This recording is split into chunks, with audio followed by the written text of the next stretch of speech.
a la crítica, ¿verdad? Dice, no busquéis esto ahora porque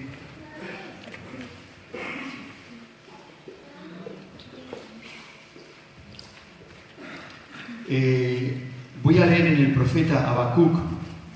Este pobre hombre le tocó vivir, este profeta le tocó vivir un tiempo difícil en Israel, porque todo el pueblo había pecado y él sabía que el juicio de Dios iba a venir sobre la nación y él sabía que por culpa del pecado de los demás a él le iba a tocar pasarlas mal también, iba a pasar necesidad, iba a pasar dificultad por el juicio que iba a venir de Dios a la nación. Pero él dijo aquellas palabras que nos inspiran tanto, ¿no? Que las voy a leer también. Aunque la higuera no florezca, él se estaba preparando ya para la escasez que iba a venir, la miseria que iba a venir sobre Israel con el juicio de Dios, porque el pecado siempre trae juicio y trae escasez y trae miseria y trae destrucción, ¿no? Aunque la higuera no florezca, ni en las vides haya frutos, aunque falte el producto del olivo y los labrados no den mantenimiento, y las ovejas también sean quitadas de la majada y no haya vacas en los corrales, con todo yo me alegraré en Jehová y me gozaré en el Dios de mi salvación. Con todo yo me alegraré en Jehová y me alegraré en el Dios de mi salvación. Gracias, así me gusta, gracias, así. Hermanos, qué tipo ¿no? Este profeta, ¿no? Dice, yo decido, venga lo que venga, gozarme en el Señor, alegrarme en mi Dios, en el Dios de mi salvación. ¿Cómo conocía a su Dios? ¿Verdad? Y la fe que Dios nos ha dado es también y precisamente es para cuando las cosas no van bien, ¿verdad? Porque cuando todo va bien, ni siquiera usamos la fe. Nos dejamos llevar. Pero la fe en Dios, que Él es nuestro escudo, que Él es nuestro amparo, que Él es nuestro refugio, que Él es nuestra fortaleza, es para los momentos difíciles, sobre todo, especialmente. Pero este profeta a donde yo quería llegar es ahí en el capítulo 3, que lo leo y luego nos vamos a Mateo, al Evangelio de Mateo. Hace una oración, Habacuc hace una oración y dice, oh Jehová, he oído tu palabra y temí. Oh Jehová, aviva tu obra en medio de los tiempos. En medio de los tiempos, hazla conocer. Y en la ira, acuérdate de la misericordia. Sabía que venía el juicio, pero sabía que también es un Dios misericordioso. Y le decía al Señor, acuérdate de eso. Hermanos, esto que dice, esta oración, Señor, he oído tu palabra y he temido. ¿Cuántos aquí tenemos temor de Dios para escuchar su palabra? Temor de Dios. ¿Tienes temor de Dios? ¿Te interesa tener temor de Dios? ¿Te interesa tener temor de Dios y temor de su palabra? Porque si no, literalmente estás perdido. Estoy perdido. Que no lo soy, ¿verdad? Gloria al Señor. De eso se trata esta mañana, porque como entendía Habacuc en su oración, aviva, Señor, tu obra en medio de los tiempos. Tu oración y la mía tiene que ser esta también. Aviva, Señor, tu obra en medio de los tiempos. Ese es uno de nuestros textos, uno de los textos de la iglesia. Aviva tu obra en medio de los tiempos. Ese es el plan de Dios. Y esa debe ser la oración de los creyentes. Amén. La obra no tiene que ir a menos, tiene que ir a más. Cuando una cosa se está muriendo hay que avivarla, hay que reavivarla, ¿no? Si hay alguien aquí esta mañana que se está muriendo, pues declara avivamiento sobre tu vida. Te estás muriendo espiritualmente, me refiero, ¿verdad? Se está muriendo tu fe, se está muriendo tu ánimo, se está muriendo tu fortaleza, te estás viniendo abajo, estás desmayando. Hoy es día de avivamiento. Amén. La palabra de Dios te tiene que avivar. Tú te tienes que avivar, tú tienes que poner tu actitud. Tú tienes tu parte de responsabilidad. Aleluya. ¿Suena bien esto? ¿Se oye bien atrás? Sí, vale. Gracias, Dani, gracias. Gracias a los demás también, gracias. Muy bien, hermanos. Hablábamos el otro día, el domingo pasado, acerca de morir al ego.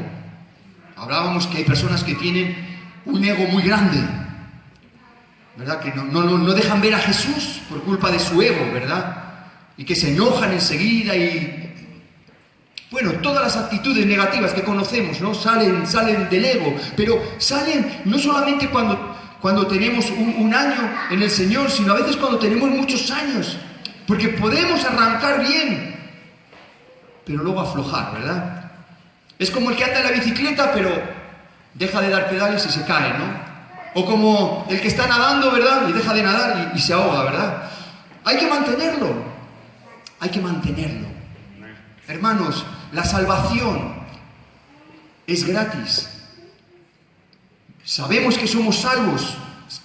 Los que nos hemos arrepentido sinceramente de nuestros pecados, sabemos que somos salvos. Y sabemos que vamos al cielo y que no tenemos que esperar al día final del juicio para que el Señor nos lo diga. Ya sabemos que la salvación es un regalo de Dios. Porque Jesucristo completó su obra en la cruz. Y no podemos hacer nada para ganarla ni para merecerla. No podemos, Jesús lo hizo todo y nos lo da en regalo a nosotros. La salvación es así. Pero hermano, la salvación se puede perder si no la mantenemos. Entonces, aunque la salvación es por gracia, sin embargo, la vida cristiana dentro del reino de Dios es un camino de responsabilidad y de obediencia. Yo soy responsable de mantener esa salvación, obedeciendo los principios del reino de Dios y haciendo su voluntad. Y si no, la voy a perder. Y de eso vamos a hablar esta mañana. Esa es la apertura de este mensaje. Y me gustaría un poco, con la gracia de Dios, razonar esto con la Biblia. Ya sabéis que los europeos nos gusta razonar las cosas, nos cuesta más que entren por fe, ¿no? Pero una vez que lo razonamos y entendemos, entonces ahí creemos, ¿no? Y bueno, perdonadme este paréntesis, pero es para que nos perdonéis alguna vez de que somos duros, ¿no? Somos duros de mollera. En Mateo vamos a ir al primer evangelio del Nuevo Testamento, el primer libro del Nuevo Testamento. Mateo capítulo 7, vamos a estar allí primeramente. Este evangelio tiene como tema general el reino de Dios. Hay otros evangelios que se parecen, pero tienen otro tema un poquito distinto, otro énfasis distinto, ¿no? Así que este evangelio nos explica muchas cosas del reino de Dios y cómo debemos de vivir en el reino de Dios para que hagamos la voluntad de Dios y nosotros estemos satisfechos también, estemos contentos. Y vamos a estar mirando primeramente ahora en el Sermón del Monte. Ahí desde el capítulo 6 hasta el 5, 6 y 7, esos 3 capítulos, Jesús está en la ladera de una montaña y la gente escuchando, sus discípulos, pero también mucha gente. Hay cosas que son para todos y hay cosas que son solo para sus discípulos, pero este Sermón del Monte está explicando muchas cosas del reino de Dios. Y si te das cuenta, el énfasis de este Sermón del Monte está en la obediencia a la palabra de Dios. Jesús dice, porque claro, hay una transición, este es el Evangelio, o sea, dejamos el Antiguo Testamento, dejamos la ley de Moisés, dejamos aquel antiguo pacto, dejamos aquellos sacrificios y ofrendas de animales y todo eso, y entramos ahora en el pacto de la gracia con Jesús. Y ahí Jesús está haciendo con esta enseñanza la transición. Entonces, vamos a ir leyendo alguna cosa. Creo que es lo primero que leemos casi todos los creyentes cuando nos hemos convertido. Y creo que todos lo conocemos, pero aunque sea básico, aunque sea sencillo, lo vamos a recordar y lo vamos a vivir como si fuera el primer día. Amén, amén, aleluya. lo que vamos a hablar hoy acerca de la obediencia puede ser, si Dios nos permite, una serie para hablar sobre la obediencia. La obediencia y nuestro carácter obediente, porque sabéis que algunos de nosotros tenemos un carácter muy rebelde y desordenado, ¿verdad? Amamos a Dios, pero hacemos lo que nos da la gana y por nuestra boca salen sapos y culebras. Entonces, todo eso se tiene que poner bajo el gobierno de Dios. Se tiene que poner bajo el gobierno de Dios. Entonces, vamos a ir a Mateo 7:13. Con la gracia de Dios. Espíritu Santo, ayúdanos en este momento. Unge esta congregación, úngenos, Señor. Es tu palabra bendita y eterna. Aleluya. Tú has dicho, conoceréis la verdad y la verdad os hará libres de toda atadura diabólica, de todo engaño de las tinieblas. Señor, en esta mañana declaramos que tu palabra penetra en nuestro corazón y produce cambios, transformación, muerte a la carne. Aleluya. Y victoria para el Espíritu. Aleluya. Gracias, Señor. Tu poder está sobre nosotros. Jesús dice de esta forma tan sencilla y con estas ilustraciones, estas comparaciones tan sencillas, Jesús dice: entrad por la puerta estrecha, porque ancha es la puerta y espacioso el camino que lleva a la perdición, y muchos son los que entran por ella. Porque estrecha es la puerta y angosto el camino que lleva a la vida. Y pocos son los que lo hallan, los que la hallan. ¿Veis que Jesús habla en plan mandamiento enfáticamente? Entrad por la puerta estrecha, porque ancha es la puerta y ancho es el camino que lleva a la perdición. Sí, está hablando de la perdición, de la condenación eterna. Está hablando a creyentes y a no creyentes. Y se trata de entrar por la puerta estrecha de la obediencia, de hacer la voluntad de Dios. Amén. Aleluya. Qué importante es esto. El día que dejamos de creer en que hay que obedecer la palabra de Dios, nos convertimos en unos hipócritas religiosos que sabemos venir al culto, sabemos todo, comportarnos como creyentes, pero por dentro no hay obediencia. Hermano, lo importante es la relación con Dios, lo primero, ¿no?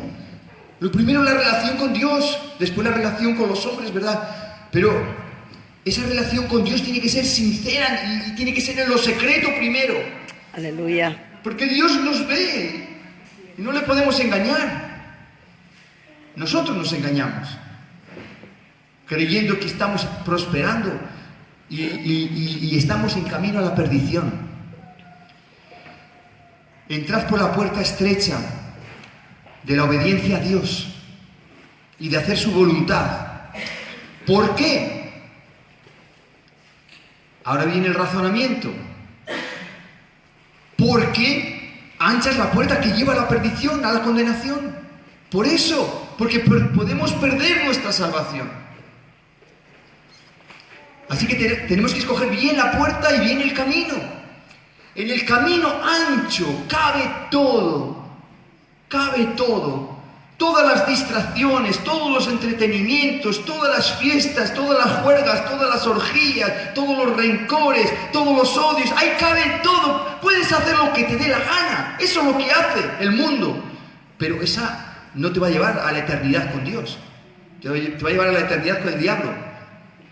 ¿Verdad? Y eso es lo que Jesús quiere evitar por medio de mandamientos, mandatos.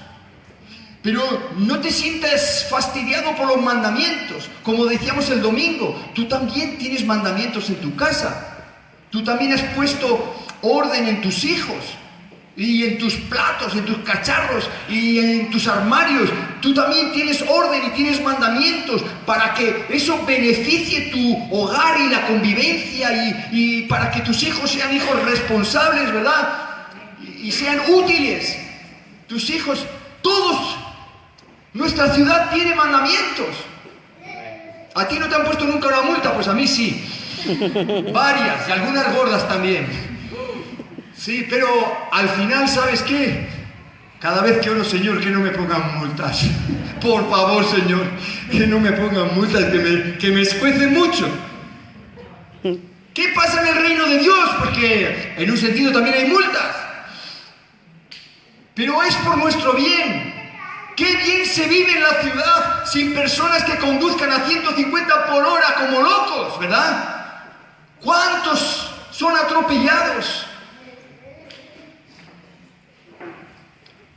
He oído por ahí que la mayoría de las muertes en tráfico son en las ciudades por personas atropelladas. Por alguien que no ha respetado o ha estado distraído, no ha respetado las normas de tráfico. Entonces, el Señor nos ama y nos ofrece el camino del orden, de la victoria, de la libertad, pero se trata de obedecer. Y además aquí no hay, a ver, lo digo como un niño, aquí no hay tutía. Si Dios dice algo, mejor que le creas, porque si no estás perdido. Amén. ¿Alguien tiene temor de Dios? Aleluya. ¿Alguien tiene temor de Dios? Aleluya. Yo tengo mucho temor de Dios. Sí, yo tiemblo ante su palabra, de verdad. Y eso es bueno. Creo que es bueno.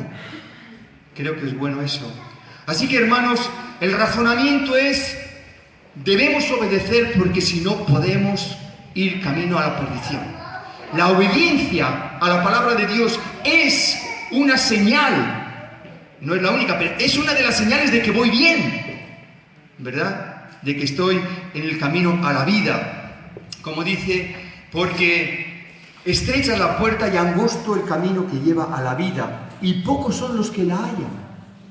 Hermanos, Jesús dice que son pocos los que, lo dice de otras maneras en otros versículos, son pocos los que se salvan en realidad. ¿Has escuchado esto? Alguno estaba distraído. Son pocos los que se salvan, los que van al cielo. No son todos los que estamos en la iglesia, no son. La iglesia no salva. Solo Jesús salva. La religión no salva. El ser religioso no salva. No nos libra del infierno, no nos libra de una eternidad con los demonios, no nos libra del tormento eterno, no nos libra de eso. Solo Jesús salva. Y mi relación sincera con Él y con su palabra, ¿verdad? Eso es. Entonces, hermanos, la Biblia nos anima al avivamiento. La Biblia nos anima al avivamiento. Pero para que haya avivamiento tiene que haber obediencia. Ese es todos los razonamientos. Tiene que haber obediencia a su palabra. Y tiene que haber muerte real a nuestras actitudes que son carnales, a nuestro ego, a nuestro egoísmo, egocentrismo, autosuficiencia. Tenemos que aprender a vivir continuamente dependientes de Dios, de su dirección, de su fuerza, de su enseñanza. ¿Tú le has dicho al Señor alguna vez esto, por ejemplo? Señor, enséñame a vivir. Señor, enséñame a adorarte. Señor, enséñame a cocinar. Enséñame a aparcar. Enséñame. A Dios le agrada esto y vas a experimentar cosas increíbles. Cuando le dejas que el Espíritu Santo te enseñe a hacer. Tú piensas que sabes, pero te digo yo que vas a conocer la enseñanza del Espíritu Santo en todas las áreas de la vida. El enemigo, nuestro enemigo es que nos creemos que somos algo y que sabemos algo y que nuestra experiencia y bueno, yo ya no necesito casi nada. Casi Dios necesita de mí. ¿No? Pero no es así, hermanos. Somos muy frágiles, somos muy débiles y a todos nos llega el día malo, ¿verdad? Como decía Jesús, velad y orad para que no entréis en tentación, ¿verdad? que podamos estar firmes cuando llega ese momento difícil de la vida. Luego miramos algo también de esto. Esto queda claro, ¿verdad? Ya sabemos y ya hemos razonado que no queremos perdernos, ¿verdad? Ir a la perdición, condenarnos. Sabemos que esto es importante. Si hay alguien aquí que todavía no ha hecho esta oración de fe para pedir perdón a Jesús por sus pecados, sinceramente, lo vamos a hacer ahora. Yo voy a hacer la oración y te invito a que te unas a mí. Ya la mayoría ya la hemos hecho. Pero yo sé que aquí hay alguna persona que todavía no tiene la seguridad de que es salvo, de que sabe, de que no se va a condenar, de que sabe que el Señor ya le ha regalado la salvación y la recibe, ¿me entendéis? Dios te regala hoy la salvación, tu salvación. Dios quiere que tú sepas hoy en tu interior que eres salvo, salva. No nos salvamos por nuestras obras, nos salvamos por la fe en el regalo de Jesucristo.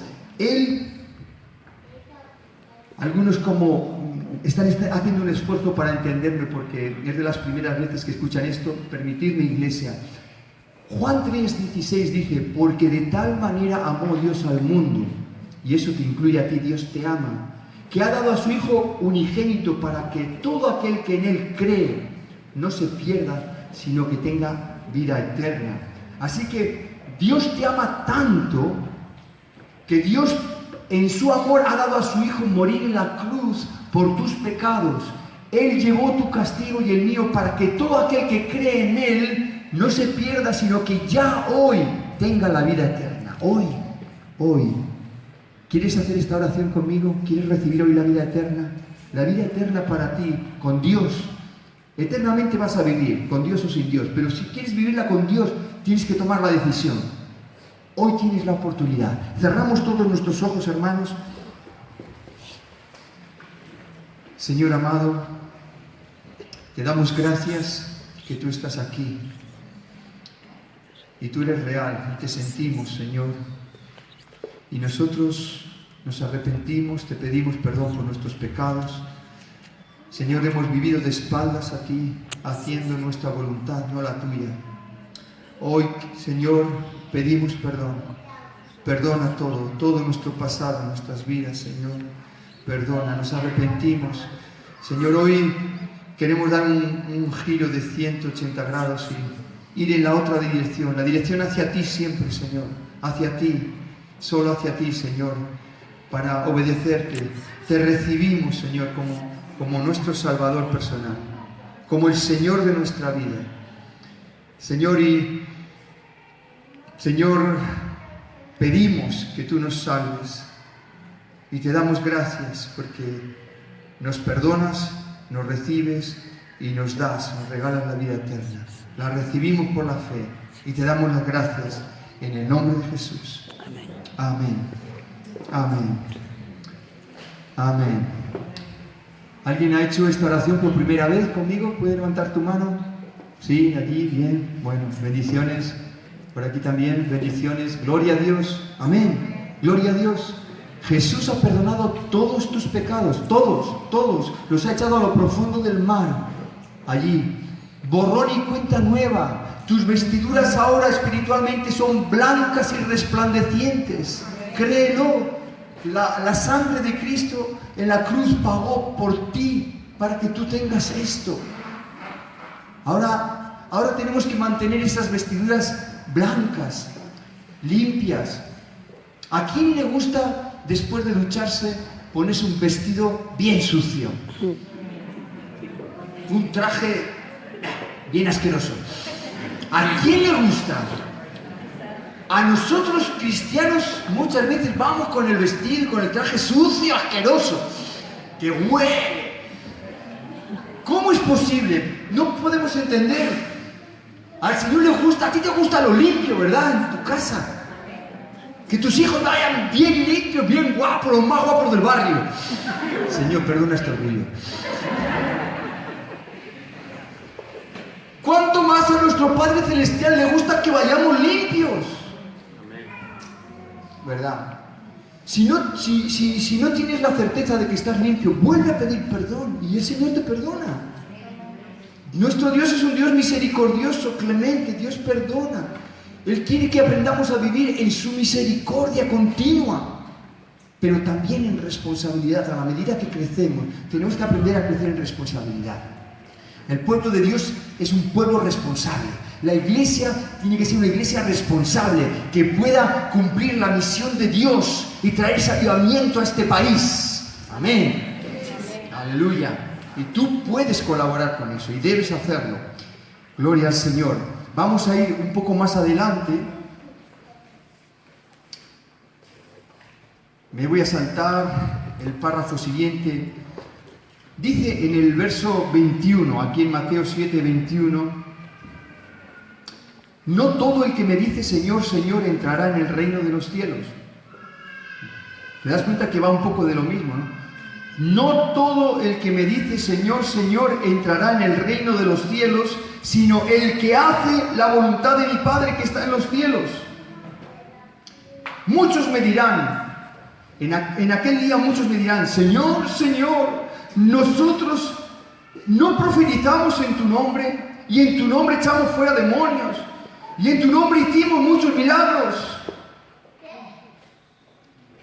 Y entonces les declararé, dice Jesús, nunca os conocí, apartaos de mí, hacedores de maldad. Aquí hay dos razonamientos importantes, hermano. ¿Por qué debo de ser obediente? Debo de ser obediente porque dice Jesús que si no hago la voluntad de Dios, no puedo entrar en el reino de Dios. Por el contexto, aquí entendemos que se refiere a entrar en el reino de Dios en la eternidad. Pero en el reino de Dios entramos ahora. Hemos hecho la oración para entrar en el reino de Dios. Ya hemos entrado en el reino de Dios a través del arrepentimiento y de la fe, ¿verdad? Pero también nos podemos volver a salir a través de la desobediencia del reino de Dios. Entonces, ¿por qué debo de ser un cristiano obediente a la palabra de Dios? Porque los salvos hacen la voluntad de Dios. Los salvos obedecen la palabra de Dios. Y el que no está en obediencia se ha salido del reino de Dios. Amén. Jesús está hablando enfáticamente que esto es así. No podemos cambiar las palabras de Jesús. No podemos.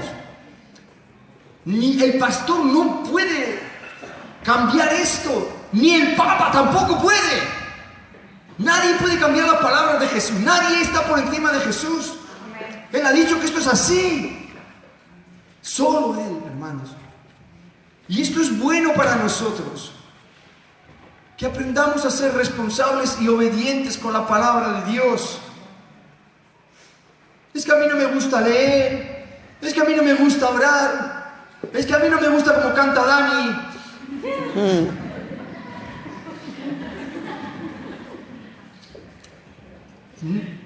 Es igual. ¿Quieres estar en el reino de Dios? Tenemos que vivir con los principios del reino de Dios. Y la Biblia habla mucho de la oración. De hecho, perdonadme que os insista, pero voy a insistir porque esta iglesia es una iglesia de Dios. Y esta iglesia es una iglesia obediente y va a ser muy obediente esta iglesia. Entonces vamos a repetir estas cosas. Mira, la Biblia dice que debemos leer y meditar la Escritura de mañana y de noche. La Biblia dice que debemos de clamar a Dios de mañana y de noche. Y también durante el día, ¿verdad? Hemos mencionado antes en esa oración, ¿cuánto más vuestro Padre Celestial hará justicia? Son palabras de Jesús. A sus escogidos que claman a Él día y noche. ¿Cuándo hay que clamar? Día y noche. ¿Para qué? Para que nosotros, que somos ¿qué? Somos los escogidos de Dios. Esa es una verdad importante. Tú eres un escogido de Dios. Tú eres una escogida de Dios. Y tú tienes derecho a reclamar que Dios te haga justicia, porque Él es tu juez que te defiende de tus enemigos. Él es tu abogado que te defiende de tus peligros y de todo lo que te acusan. ¿Cuánto más vuestro Padre Celestial hará justicia a sus escogidos que claman a Él día y noche. Amén. Aleluya. ¿Cuál es el razonamiento? Yo clamaré día y noche porque soy su escogido y sé que mi Padre Celestial me va a hacer justicia de mi adversario. ¡Aleluya! Aleluya. Esa es la verdad que está en la Biblia. Eso es lo que tenemos que sacar de la Biblia, hermanos. No películas ni novelas, hay que sacar la verdad de Dios. El mandato que tengo que obedecer. Jesús aquí, en el Sermón del Monte, está dando órdenes muy fuertes y serias.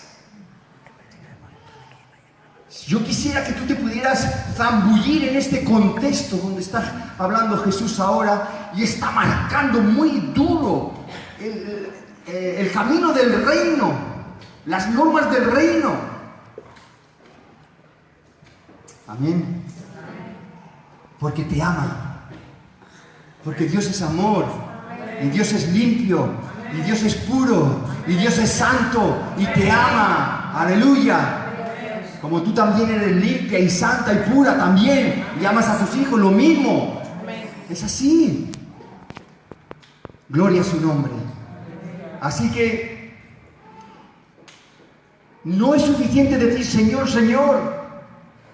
No es suficiente haber sido usado con el poder de Dios, haber hecho milagros, haber sanado a los enfermos, haber echado fuera a los demonios, haber profetizado, haber tenido una unción extraordinaria. No es suficiente con eso para salvarse. Muchos lo practicaron y fueron usados por Dios, pero ya dejaron de obedecer.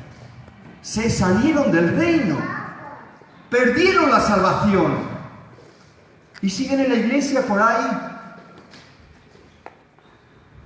No es suficiente. ¿Lo entiendes? Creo que Jesús lo dice claro, ¿no? Se entiende claro, ¿no? Se entiende claro. Es un poco fuerte, pero es mejor así. Porque si yo os enseño a ser unos cristianos mediocres, hipócritas, al final me vas a dar a mí la culpa de vuestra perdición. Y yo no quiero tener la culpa de nada. Yo quiero que tú te salves.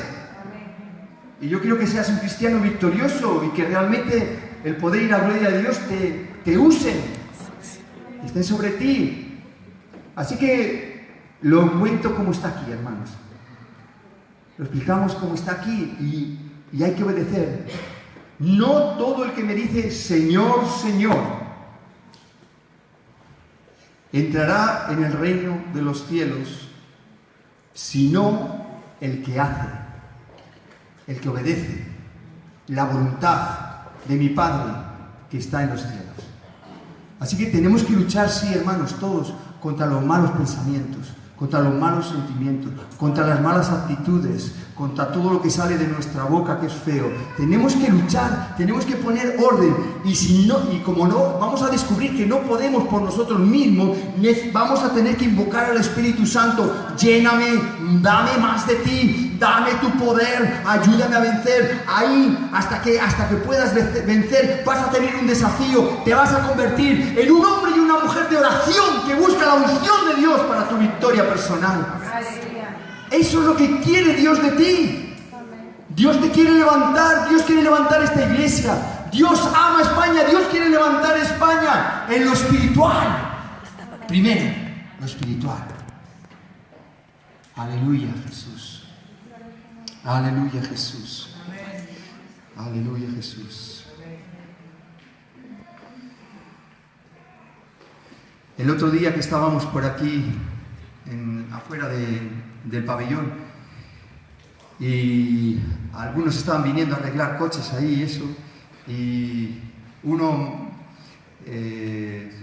simpático, ¿no?, se dio a conocer y estuvimos hablando y yo le dije hola, le saludé, le dije bendiciones porque deseo la bendición para todos, se lo digo a todos, ¿verdad? ¡Ah, hermano!, me dijo, hermano, era de una secta. Hermano, qué bien, no sé qué, no sé cuánto. Oh, a Dios le gusta que creamos en Él. No importa las diferencias que tenemos, ¿verdad? Y dije, no, lo siento. le dije, te bendigo, pero el reino de Dios es responsable y hay que hacerlo bien, y no sirve cualquier cosa. Y, no, que fui educado con él, vamos, no me malentendáis, que quedamos bien como amigos, pero se lo dije también, porque muchos, Señor, Señor, hermano, hermana, pero en realidad no son hermanos. Sí,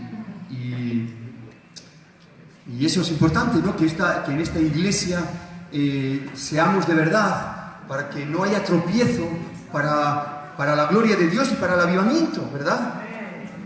Eso es. Todos tenemos que sumar y no entorpecer. Mira, vamos a leer otra vez este pasaje de los 2 cimientos, que hace mucho que no lo han leído, ¿verdad? Estos 2 cimientos.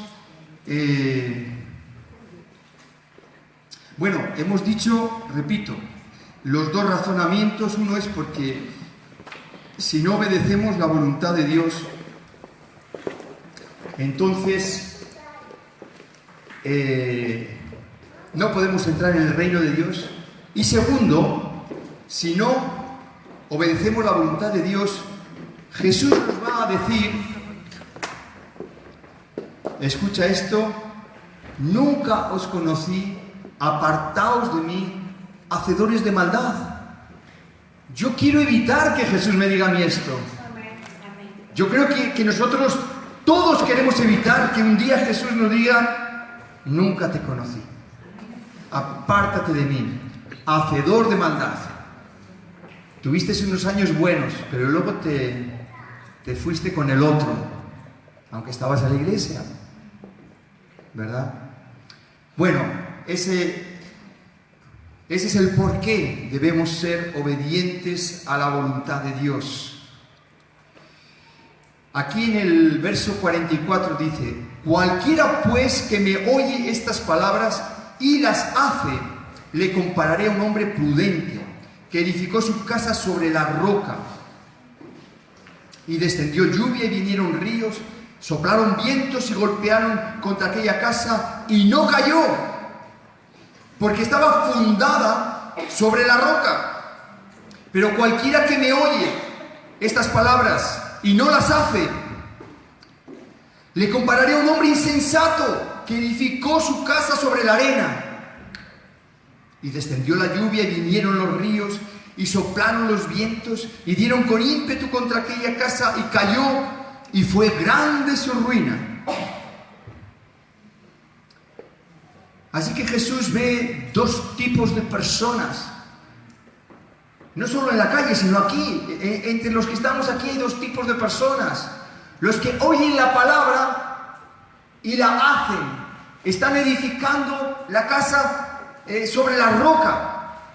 En otro de los evangelios dice que el hombre prudente cavó, ahondó, hasta que encontró la roca. Este trabajo, hermanos, el trabajo de pico y pala es muy duro.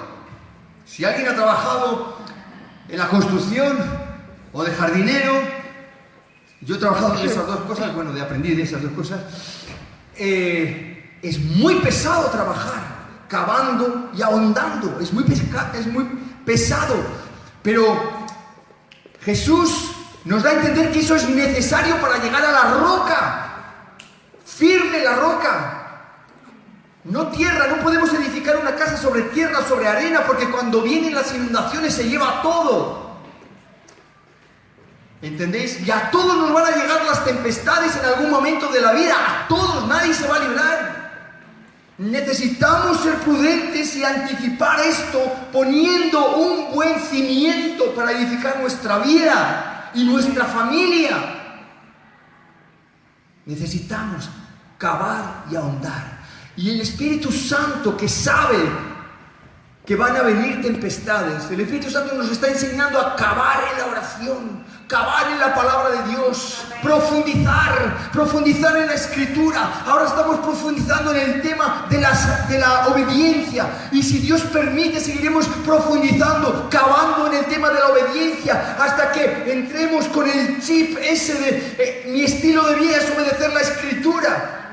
Antes, como decía el predicador ayer en la iglesia de Gerardo y de Zulma, ¿no? Que si tú amas más tu cultura que a Dios, te vas a condenar, te vas a perder.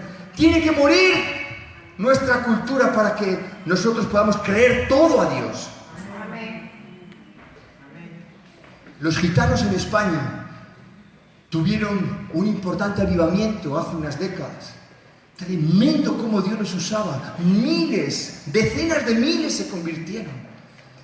Y se extendió por, Francia, España y otros lugares. Pero la cultura gitana es tan fuerte que poco a poco se fue comiendo la Biblia, por así decirlo. Se siguen reuniendo. Y hay algunos pocos que son verdaderos. Pero hay una mezcla que ya no es lo mismo de antes, no es lo mismo. Y Dios hizo tantos milagros a través de ellos. Tantos milagros increíbles.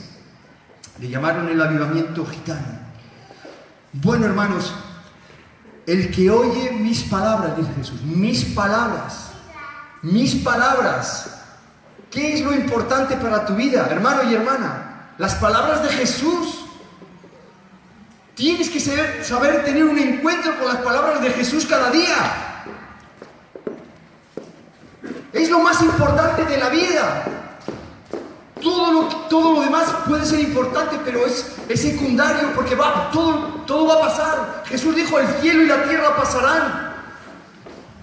Nosotros nos iremos también de aquí y no nos podemos llevar nada a la otra vida. Lo importante ahora, tú que tienes el privilegio de haber escuchado la palabra de Dios, lo importante es creerla y vivirla y obedecerla. Invierte tu tiempo en cavar, en profundizar, en ahondar. Invierte tu tiempo de calidad con Dios. Yo tenía un profesor de griego, un señor mexicano que estaba en Texas, creo, San Antonio, Estados Unidos, estaba allí. Y tenía una iglesia, era un pastor importante, pero ante todo era un profesor de universidad cristiana, ¿no? De teología cristiana. Y ya era abuelo, más abuelo que yo, ¿vale? Era mayor el hombre, era mayor. Y él le enseñaba bien. Hay muchas cosas que me han quedado de él, de aquel profesor que tuve. Y él me decía, él nos decía a todos los alumnos que éramos pastores, ¿no? Él nos decía, si yo pudiera tener otra oportunidad de volver al ministerio, hubiera dedicado más tiempo a la oración y a la palabra y menos tiempo a leer libros de teología. Estaba arrepentido. A los 70 años estaba arrepentido de que no había usado bien su tiempo. Yo no quiero que tú te arrepientas a los 70 años. Yo quiero que tú digas, gracias a Dios tuve un buen pastor que me dijo que la prioridad es escuchar las palabras de Jesús y vivirlas. Aleluya. Gloria al Señor.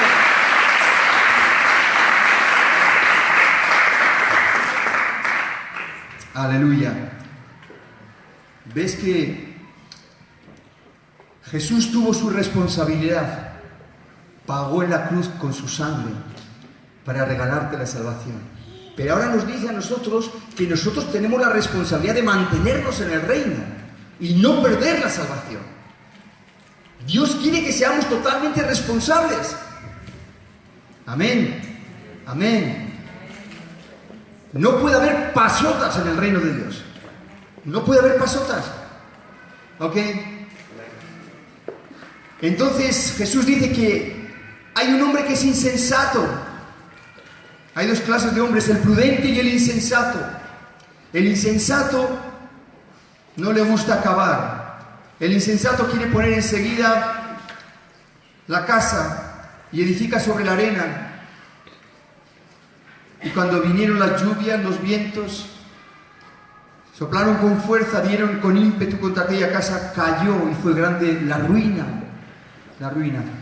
Jesús te está hablando esta mañana para que tu vida no sea una ruina. Tómatelo en serio. Al final solamente nos queda Jesús. Y hay que edificar bien. Y vas a estar contento y contenta el día de mañana que creíste la palabra de Dios. Aleluya. Amén. Entonces, ¿cuál es la razón? ¿Por qué debo de ser obediente? Debo de ser obediente a la palabra de Jesús y a la voluntad de Dios, porque voy a ser un hombre prudente y cuando vengan las tempestades de la vida voy a tener un cimiento tan firme que va a soportar todo. Por eso. También hay otra razón y ya no nos vamos a extender más. En el Padre Nuestro, en la oración modelo, Jesús también dice, ¿por qué debo de ser obediente? Porque Jesús lo dice, porque la oración modelo lo dice, porque en la oración modelo Jesús nos enseña que oremos así: Padre nuestro, que estás en el cielo, santificado sea tu nombre, venga tu reino, hágase tu voluntad, hágase tu voluntad. Antes de empezar a hacer ninguna petición personal, es reconocer que por encima de todo hay que hacer su voluntad. Hacer su voluntad. Eso no está escrito por casualidad en la Biblia. Ese debe de ser mi estilo de vida. Toda la vida, todos los días de mi vida. Hacer su voluntad. Hacer su voluntad. Aleluya. Gloria al Señor. Había una cosa que se me ha perdido ahora que venía con esto. Cuando muchas veces la Biblia, Jesús mismo nos dice: el que me ama guardará mis mandamientos. Dice: si permanecéis en mí, San Juan capítulo 15 en el verso 7, si permanecéis en mí y mi palabra permanece en vosotros, pedid lo que queráis y será hecho. Estas cosas os he hablado para que creáis y para que todo lo que pidáis en mi nombre sea hecho. Si algo pedís al Padre en mi nombre, yo lo haré. Jesús está hablando de esto. ¿Qué quiere decir que yo pido en el nombre de Jesús? ¿Qué quiere decir que yo echo fuera un demonio en el nombre de Jesús? Que yo sano a un enfermo en el nombre de Jesús. ¿Qué quiere decir eso en el nombre de Jesús? Por lo menos hay una cosa importante que quiere decir. Jesús nos ha, en España decimos así, apoderado, ¿no? Apoderar, una cosa es apoderarse violentamente, pero apoderar, en el diccionario dice que es que una persona le da poder a otra para representarle en lo político, en lo económico, en lo familiar, en lo que sea. Jesús nos ha apoderado a nosotros los cristianos, sus hijos, nos ha dado poderes para representarle en este mundo. Entonces, cuando yo oro: Señor, dame esto, Padre, dame esto en el nombre de Jesús, eso quiere decir que yo me identifico con la persona a la que estoy representando, ¿no es cierto? Si yo represento a una empresa, no puedo ir contra los beneficios de la empresa, contra los intereses de la empresa. Si yo represento a mi padre, no puedo ir contra los intereses de mi padre. Si yo represento a un partido político, no puedo ir en contra de los intereses. Entonces, si yo pido algo en oración en el nombre de Jesús, es porque me identifico con toda su verdad, con toda su voluntad, con todas sus palabras, con la Escritura. ¿Me he explicado? Entonces, por causa de que soy obediente, puedo orar en el nombre de Jesús. Por causa de que hago su voluntad, su perfecta voluntad cada día, y me esfuerzo y lucho contra el pecado y contra los malos pensamientos y todo lo que haga falta, ¿no? Y muero al yo y al ego, y puedo decir: Padre, en tu nombre, Padre, papito querido, en tu nombre, en el nombre de Jesús, dame esto y aquello, que lo necesito.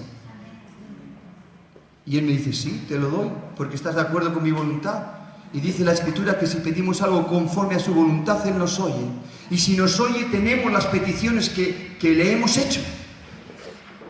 Está en la primera carta de Juan, capítulo 5, para los que queréis leerlo. Aleluya, hermanos. Hemos terminado con esto. Vamos a cerrar nuestros ojos.